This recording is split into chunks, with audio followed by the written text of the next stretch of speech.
Assalamualaikum warahmatullahi wabarakatuh. Bismillahirrahmanirrahim. Wa bihi nasta'inu ala umri dunya waddin. Wassalatu wassalamu ala asrafil anbiya'i wal mursalin habibina wa maulana Muhammadin sallallahu alaihi wasallam wa ala alihi wa ashabihi wa man tabi'ahum bi ihsanin ila yaumiddin. Asyhadu an la ilaha illallah wahdahu la syarikalah wa asyhadu anna Muhammadan abduhu la nabiyya ba'dah. Faqala ta'ala fi kitabil karim wa astaqul qailin a'udzu billahi minasyaitonir rajim. Bismillahirrahmanirrahim. Ya ayyuhalladzina amanu taqullaha haqqa tuqatih wa la tamutunna illa wa antum muslimun. Faqala fadzakir fa inna dzikra tanfa'ul mu'minin. Para bapak, para ibu, jamaah Masjid Mujahidin rahimakumullah. Sama-sama kita bersyukur kepada Allah Subhanahu wa taala, begitu banyak nikmat dan karunia yang kita rasakan bersama-sama. Terutama nikmat iman wal Islam yang mudah-mudahan tetap selalu berada dalam hati kita masing-masing. Kita menjaganya, kita memaksimalkan energinya untuk terus beramal soleh hingga kemudian Allah mentakdirkan kita husnul khotimah insyaallah. Allahumma amin. Jamaah rahimakumullah,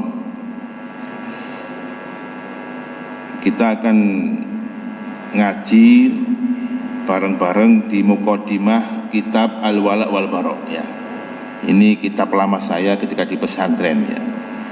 Kebetulan di bab yang pertama itu berkaitan dengan kalimat tauhid, bagaimana kita ini mencintai Allah dan Rasulnya. Baik. Di dalam Sahih Imam Muslim disebutkan Kitabul Iman ya, hadis yang ke-296 bahwa Rasul bersabda dari sahabat Abu Hurairah, likulli nabiyyin da'watun mustajabah. Setiap nabi itu punya doa yang mustajabah, punya andalan doa mustajabah. Fata'ajjala kullu nabiyyin da'watahu. Tetapi sayangnya kata Rasulullah, setiap nabi-nabi sebelumnya itu sudah mengeluarkan doa-doa mustajabahnya itu ketika menghadapi umatnya yang ya, tidak mau menerima dakwah para nabi itu. Kita ambil contoh misalkan Nabi Nuh alaihissalam, bagaimana beliau berdakwah di hadapan umatnya beratus-ratus tahun, tapi yang merespon hanya sedikit. Hingga kemudian Nabi Nuh pun berkeluh kesah kepada Allah Subhanahu wa taala, dan keluh kesah ini diabadikan dalam surat Nuh.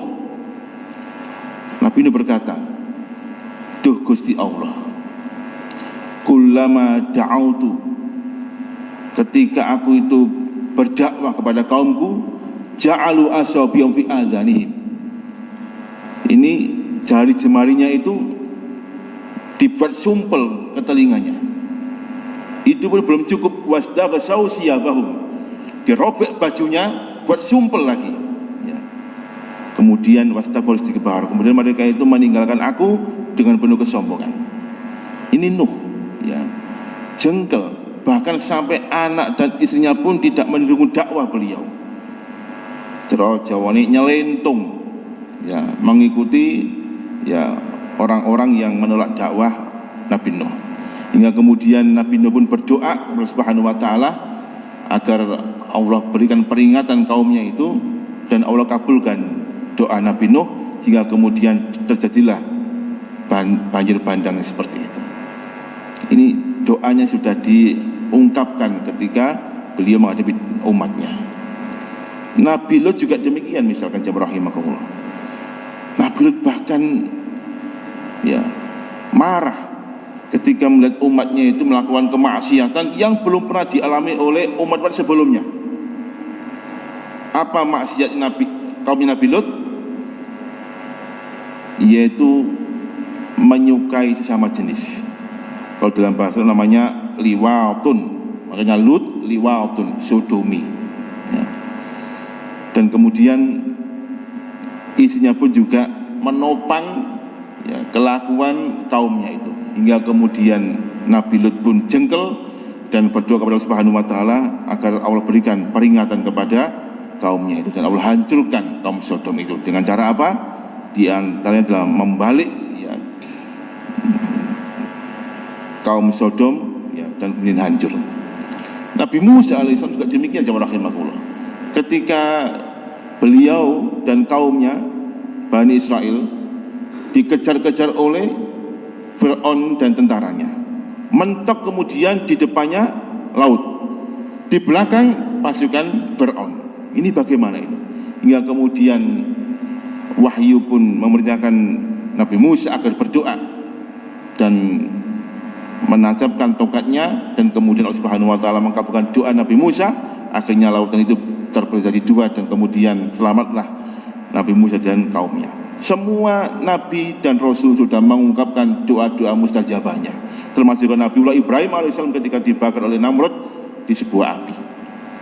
Kemudian api pun diperintahkan oleh Allah agar menjadi dingin. Tetapi kata Rasul, wahtaba'tu da'wati, aku sembunyikan doaku ini. Jadi doa mustajabahnya itu bagi Rasulullah, aku sembunyikan doaku ini syafa'atan li ummati yaumal qiyamah. Untuk apa? Sebagai syafaat kelak bagi umatku pada hari kiamat. Subhanallah, rahimahullah. Ini cintanya Rasul kepada umatnya. Doa mustajabahnya Rasul sembunyikan, dan kelak akan Rasul ungkapkan di dalam Subhanahu wa taala pada hari kiamat sebagai apa? Sebagai apa? Sebagai syafaat. Pertanyaannya adalah, jamaah rahimahullah, apakah dakwanya Rasulullah tidak perlu tantangan sebagaimana dialami oleh umat sebelumnya, Nabi sebelumnya? Wow, sangat dahsyat tantangannya, sangat dahsyat, bahkan siksaan per individu ketika itu. Kita ambil contoh kasusnya keluarga Yasir di awal-awal dakwah di kota Mekah ketika menegakkan tauhid. Subhanallah, keluarga Yasir ini ditangkap oleh Abu Jahal dan gerombolannya, kemudian disiksa, disaksikan oleh orang kafir Quraisy. Apa bentuk siksaannya? Ummu Yasir itu, jamaah rahimakumullah, nyuwun sewu, ya, diminta agar menyembah Lat, Uzza dan Manah, keluar dari milah Rasulillah, ya, dan dipaksa dengan cara apa? Tombak itu ditancapkan dari mulutnya tembus ke kemaluannya. Syahid. Gak kalah dahsyatnya bapaknya juga demikian. Tangannya, kepalanya diikat, kemudian disambut dengan kuda, kaki juga diikat, disambut dengan kuda, kemudian kuda dipukul agar lari berlawanan. Apa yang terjadi? Hancur semua badannya. Dahsyat sekali. Dan banyak kejadian-kejadian luar biasa yang dialami oleh para sahabat. Rahimahullah. Hingga kemudian Umar bin Khattab pun sedih dan matur kepada Rasulullah, ya Rasulullah, alasna alal haq, katanya.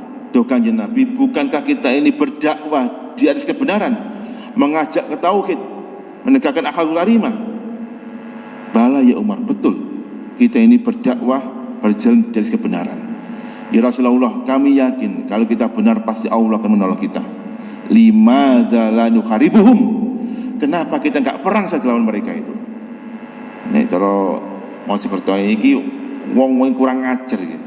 Sikat ae wis gitu ya. Apa kata Rasulullah? Ya Umar, kufu aidiyakum wasbiru fa innana lam ya'zanillah.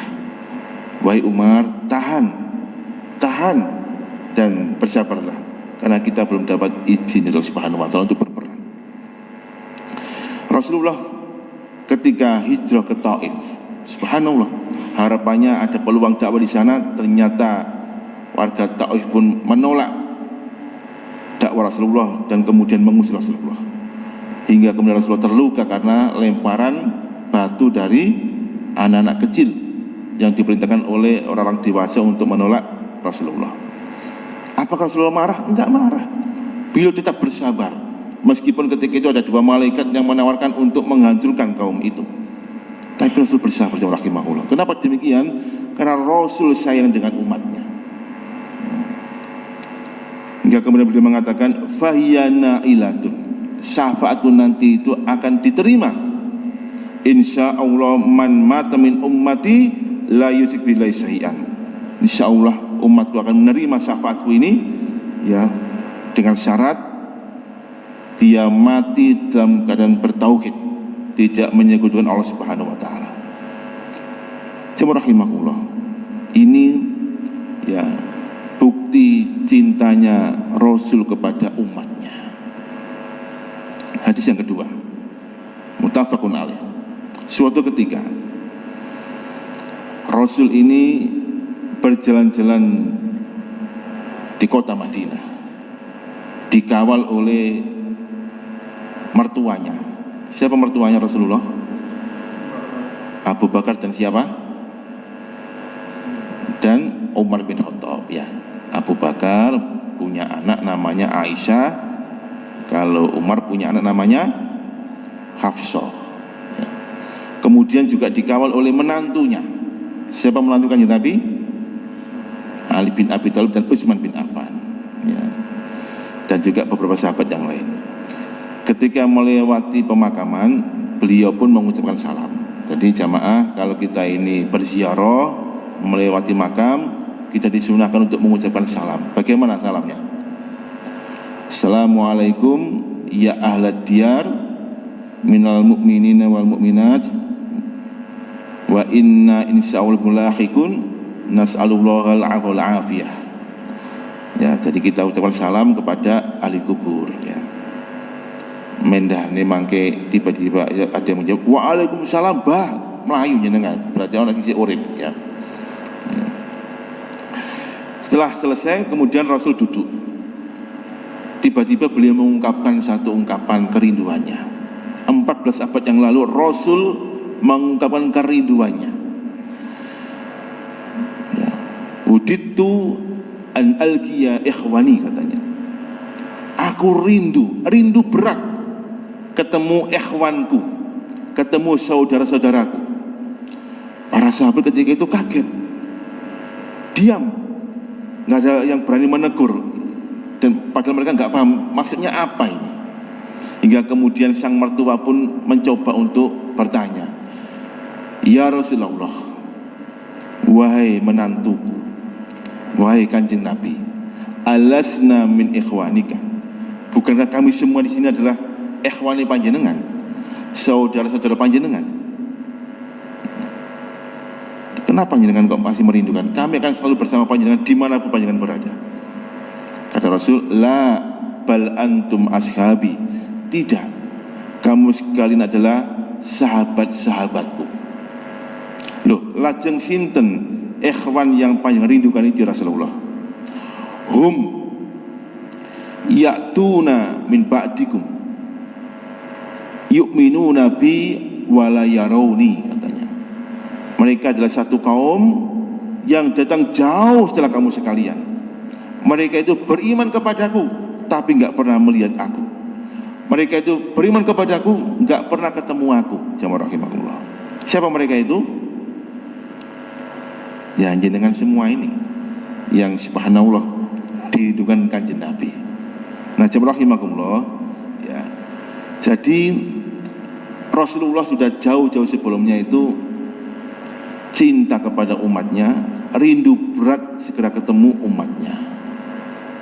Maka pertanyaannya adalah, apakah kita akan membalas cinta beliau atau membalas rindu beliau? Jangan-jangan, ya, ada yang ngeklaim, aku cinta engkau ya Rasulullah, aku rindu panjenengan ya Rasulullah, tapi ternyata hanya sekedar lip service, ya.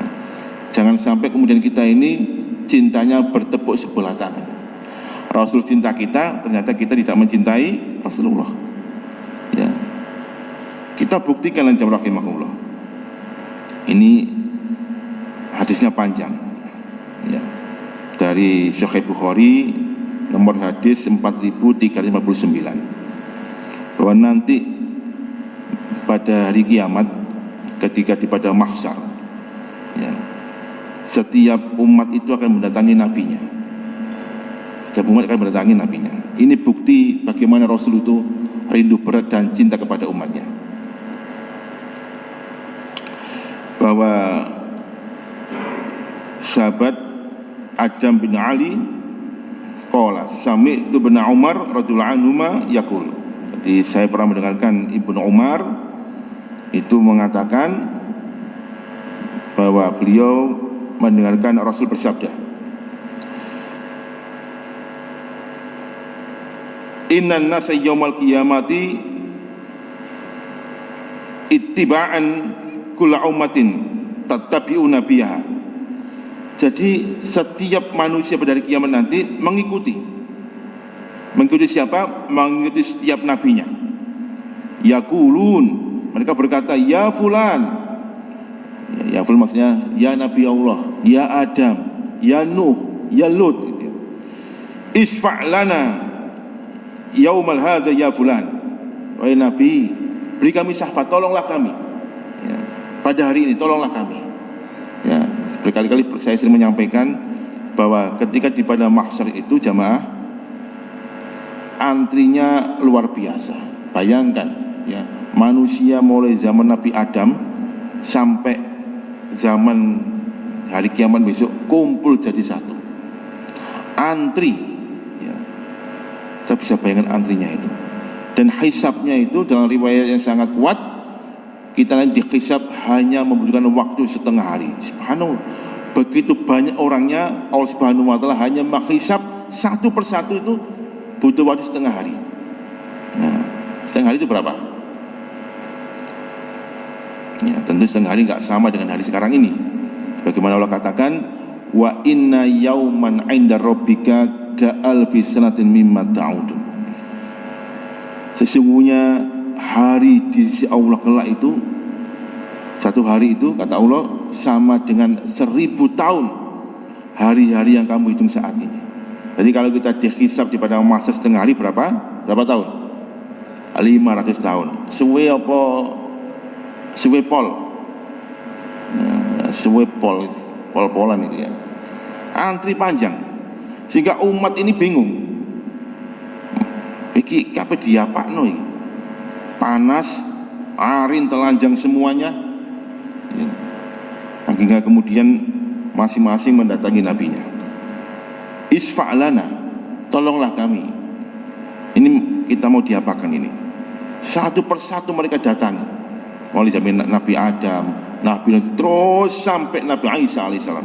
Hatta tantahiya syafa'atan ila Nabi sallallahu alaihi wasallam. Sampai kemudian ya, minta syafaat itu ujung-ujung sampai kepada Rasulullah Muhammad sallallahu alaihi wasallam. Nah, ketika manusia ini mendatangi kanjeng Nabi, Rasul pun tersenyum dan mengatakan ha ana, inilah saya. Kita ditunggu jemaah rahimahullah. Masya Allah, ketika melihat ya Allah jamaah Masjid Mujahidin, sawan dengan Masya Allah, rindu berat. Ya, delok Mbah Man, ya, senang ya, di Maman. Delok Ustaz Sentot, ya, Masya Allah, senang. Ana faratukum fil haud, aku tunggu kalian semuanya di telagaku. Jamaah rahimakumullah, ini cintanya Rasul kepada umatnya luar biasa ya. Hingga kemudian puncaknya itu jamaah, Rasul sedih melihat umatnya itu paling belakangan. Ini kalau dihisab lama ini. Maka kemudian Rasul pun maju di hadapan Allah Subhanahu wa Ta'ala. Kemudian beliau ini sujud, lama sujudnya, hingga kemudian Allah berfirman, ya Muhammad irfa' ra'sak was'al fatu'ta. Wahai Muhammad, angkat kepala kamu, mintalah kepadaku, aku berikan apa yang kamu minta. Subhanallah jamaah. Maka Rasul pun meminta agar umatnya ini didahulukan dalam hisabnya ya, gak antri. Wong antri kan gak enak Pak, nggih. Jenengan sepeda motoran misalkan, ketok sepeda motor bensin wis untuk wis kabeh entek.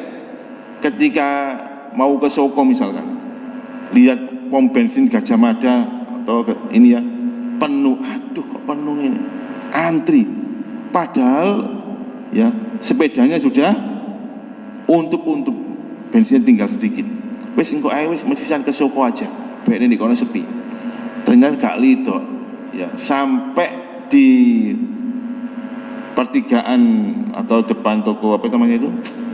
Nah, pertigaan Soko itu misalkan sudah mati. Wis ngerti nih bensin entek karena antri kita nggak mau. Sama jamaah. Nanti kita juga demikian. Ya. Antri panjang. Dan Allah pun mengabulkan doa Rasulullah, maka umat Rasulullah itu dihisab yang pertama kali. Akibatnya apa jamaah? Nah, ketika dihisab pertama kali, tentu bagi mereka yang lolos mlebu swarga pun yang pertama kali. Tapi bagi mereka yang nggak lolos mlebu neraka juga yang pertama kali. Hingga kemudian rahimakumullah, Rasul pun bersedih. Ya Allah, umatku kok banyak yang nyemplung ke neraka, ini bagaimana ini?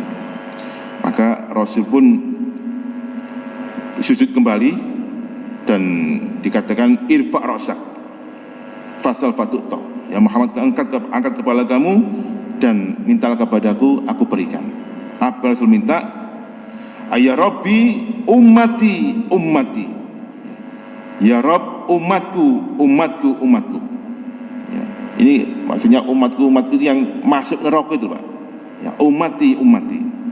Fayuqal, dan dikatakan akhrij man kana fi qalbi mithqala dzarratin minal iman. Keluarkanlah ini umat Rasulullah yang masih ada imannya meskipun sebesar biji atom. Ya.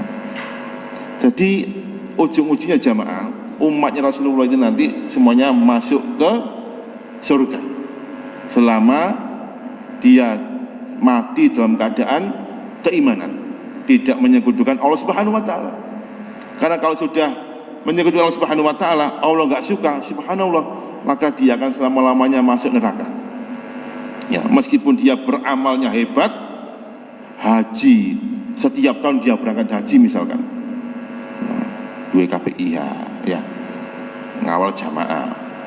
Setiap bulan umroh misalkan, sedekahnya mantap, jamaahnya mumtaz. Ya. Tapi kalau dia itu tetap menyekutukan Allah, apa kata Allah? La in asrokta la yahbatanna amaluka wa la takunan minal khasirin. La in asrokta, kalau kamu tetap istiqomah dengan kesyirikanmu, menyekutukan Allah, tidak bertauhid, la yahbatanna amaluka, maka semua amal-amal kamu itu dihapus oleh Subhanahu wa taala. Dihapus semuanya jemaah. Seolah-olah kita ini di surga, di akhirat membawa banyak pahala, ternyata semuanya hilang. Karena apa? Menyekutukan Allah Subhanahu wa taala. Wala takunanna minal khasirin, kamu akan menjadi orang yang rugi, yang bangkrut. Makanya ya, ada orang yang berdosa besar, enggak sholat misalkan, dosa besar itu. Ya, berzina misalkan, dosa besar itu. Tapi kalau dia tetap bertauhid, tidak menyekutukan Allah, dia masuk surga, meskipun dia diazab dulu di neraka. Tapi kalau ada orang yang ibadahnya luar biasa, tetapi tetap istiqomah dengan kesyirikannya, ya subhanallah, dia akan kekal selama-lamanya di neraka. Kenapa demikian?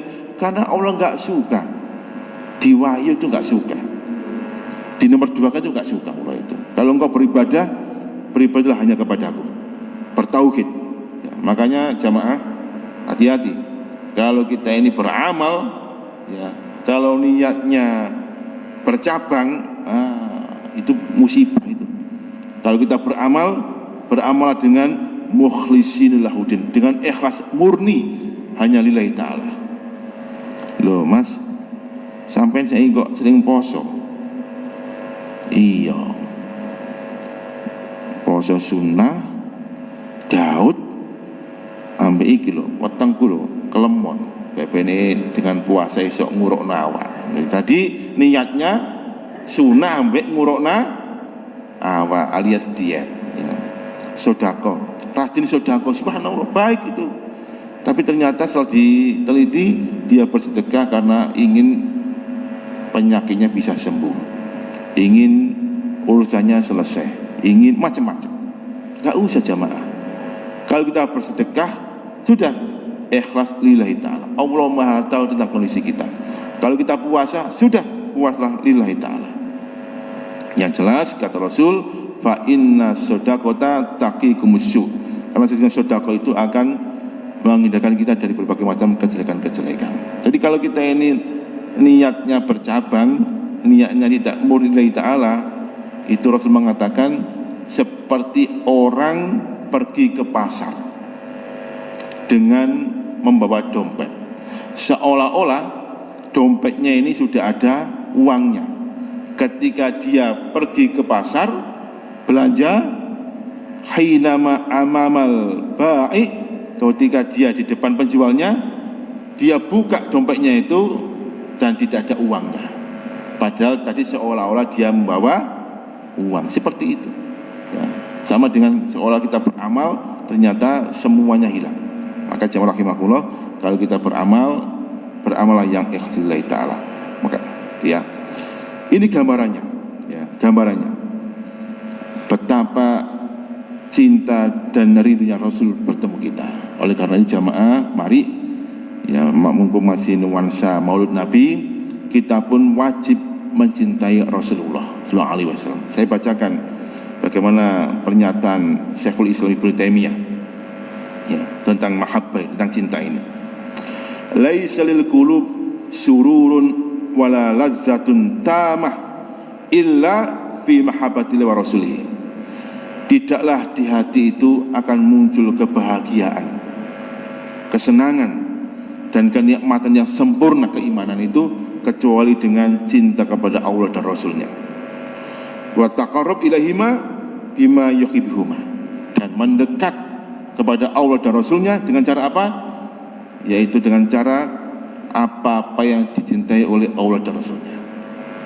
Jadi cinta itu alamannya adalah kita mencintai apa-apa yang dicintai oleh yang kita cintai. Hubbun ma yuhibbul mahbub, mencintai apa-apa yang dicintai oleh yang kita cintai ya. Yang kita cintai kan Allah dan Rasulnya, maka kita mencintai apa yang dicintai oleh Allah dan Rasulnya. Itu mahabbah namanya. Wala tamakkana mahabbatuhu illa bil i'rad an kulli mahbub siwahu. Dan cinta itu tidak akan terbentuk dalam hati kita masing-masing kecuali dengan membenci semua yang tidak dicintai oleh yang kita cintai. Bughdun ma abghadul mahbub, membenci semua yang dibenci oleh yang kita cintai. Itu namanya alamat cinta ya. Jadi kalau kita cinta pada istri kita, maka apa yang dibenci oleh istri kita, ya kita benci. Apa yang dicintai oleh istri kita, ya kita cintai. Apa yang dibenci oleh istri kita, ya kita benci. Ini namanya cinta. Wa hadza haqiqatun la ilaha illallah Muhammadur Rasulullah. Ini adalah hakikat utama dari kalimat tauhid la ilaha illallah Muhammadur Rasulullah. Jamaah rahimahullah, oleh karena itu singkat saja, terus bagaimana bukti yang sederhana seseorang itu cinta pada Rasulullah ya, sederhana buktinya hadis riwayat Ahmad, jalurnya sahih, sanadnya jayyid mutasil, bahwa Rasul bersabda, itu man ahya sunnati faqad ahabbani, barang siapa yang menghidupkan sunnah-sunnahku, maka sungguh dia telah mencintai aku. Wa man ahabbani kana ma'i fil jannah, dan barang siapa yang mencintai aku, maka dia akan bersamaku di surga. Jadi ciri cinta yang pertama adalah kita menghidupkan sunnah-sunnah beliau, menghidupkan ittiba, mengikuti sunnah-sunnah beliau, mengamalkan sunnah-sunnah beliau. Ini bentuk-bentuk cinta. Jamaah rahimakumullah, banyak saudara kita ini jamaah atau kita ini mungkin pemahaman sunnah itu hanya sekitar pemahaman fikih, sehingga kemudian kita sering mengatakan, loh ini kan sunnah Ustaz, sunnah itu kan nek dilaksanakan dapat pahala, nggak dikerjakan kan nggak dapat dosa. Iya memang itu sunnah, tapi jamaah sunnah itu kalau dikerjakan dapat pahala, kalau ditinggalkan apa? Eman. Sunnah fadlnya luar biasa jamaah rahimakumullah. Maka kita amalkan sunnah ini ya. Kalau wajib jelas lah, kalau sunnah itu penopang amal-amal wajib kita. kita ini beramal wajib itu kadang-kadang nggak sempurna jamaah. Salat 5 waktu kita kadang-kadang nggak sempurna. Kadang-kadang khusyuk, kadang-kadang nggak khusyuk, kadang-kadang tumakninah, kadang-kadang gopo, macam-macam. Maka kita topang dengan amal-amal sunnah untuk menambah kesempurnaan amal-amal wajib kita. Saya ambil contoh misalkan salat rawatib ba'diyah qobliyah, rawatib kita itu kalau kita jaga 12 rakaat, ini sunnah ini, nggak dikerjakan nggak berdosa, tapi eman kalau nggak dikerjakan. 12 rakaat rawatib, 2 rakaat sebelum subuh, 4 rakaat 2 sebelum zuhur, 2 rakaat ba'da zuhur, atau dibalik nggak apa-apa. Kemudian 2 rakaat ba'da maghrib, 2 rakaat ba'da isya, 12 pas itu. Ini rawatib. Kata Rasul, kalau kita menjaga 12 rawatib ini, rakaat ini, dia mengatakan banaulau baitan fil jannah, maka Allah akan membangunkan rumah di surga. Masya Allah, di sini kita masih ngontrak, ya, di surga udah punya kampling rumah.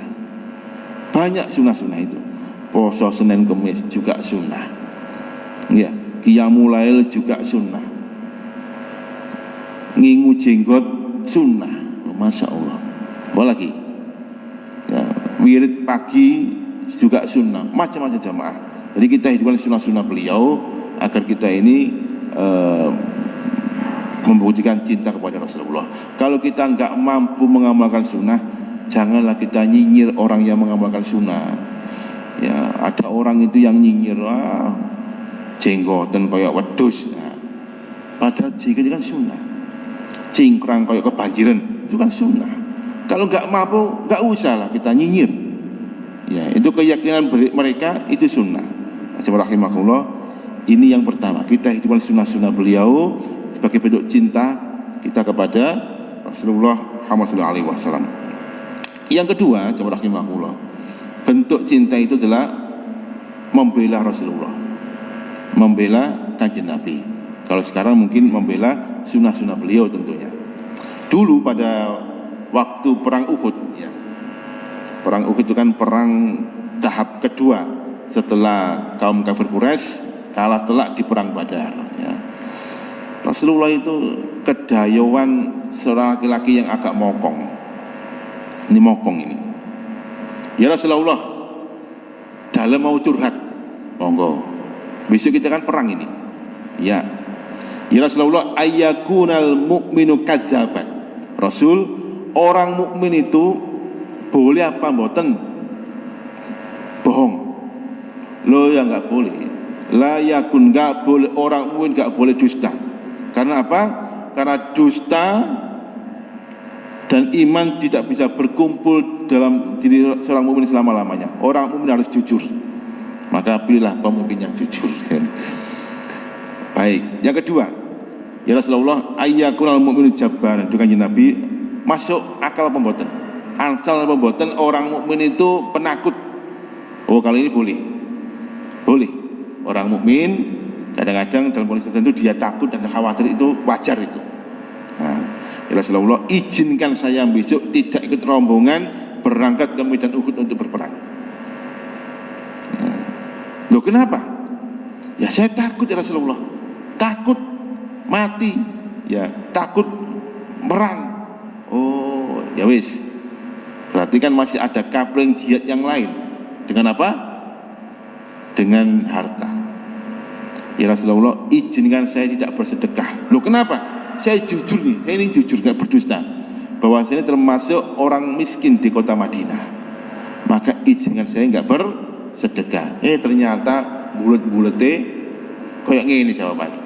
Rasul mengatakan, ya udah kalau gitu. Gak banyak komentar, beliau mengatakan, izan bima tadkhul jannah. Terus dengan apa kamu bisa masuk surga? Jihad bil amwal gak mau karena takut miskin, jihad bil anfus juga mau karena takut mati. Dengan apa? Ya, maka difa, ya, membela kanjeng Nabi ketika itu dengan bil amwal wal bil anfus, dengan harta dan dengan jiwa. Coba rahimahullah. Ada lagi sahabat Nabi, hidupnya pas-pasan. Dia hanya punya 1 ekor onta kesayangannya. dirambut kayak cilik wis gede, ya. Dan ini jadi tunggangan keluarganya.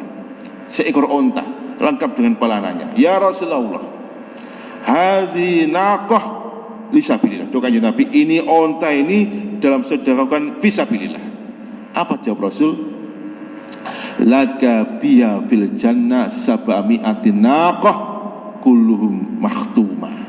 Kamu nanti akan dapat balasan di surga 700 ekor onta, semuanya berpelana.